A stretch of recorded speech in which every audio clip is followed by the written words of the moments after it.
Старинному сибирскому городу Якутску уже более 380 лет. Есть у него, конечно же, свои легенды.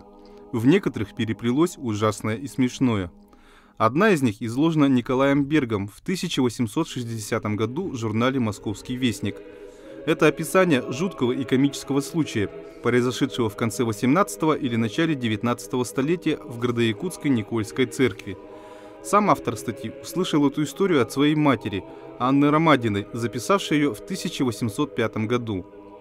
Накануне похорон в Никольской церкви поставили гроб с покойником. Церковный сторож ночевал в трапезной. И вот среди ночи ему послышалось, будто мертвец скрежещет зубами. Будучи неробкого десятка, сторож взял зажженную свечу и отправился взглянуть на новопредставившегося.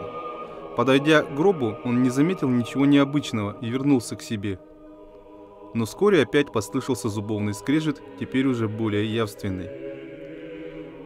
Мужчина вернулся к гробу и решил осветить помещение при помощи огнива. Тут он заметил, что от гроба метнулась в сторону какая-то тень, а на губах у мертвеца виднелась кровь. Сколько-нибудь живым он, однако, не выглядел. Тогда сторож решил схитрить и докопаться до истины.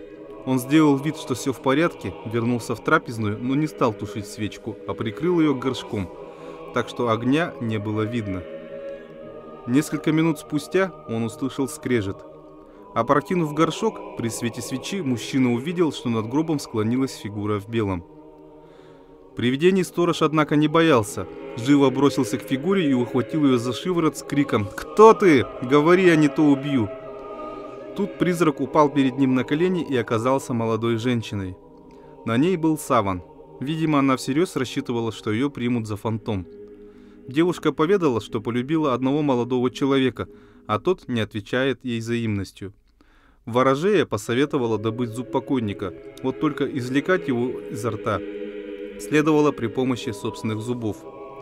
Но, по словам ворожеи, дело было верное. Владелец такого зуба мог исполнить любое свое желание.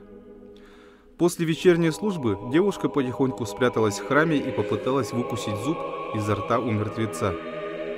Таким образом скрежетала зубами живая женщина, а вовсе не оживший покойник. Вот только сторож спутал несчастной все карты.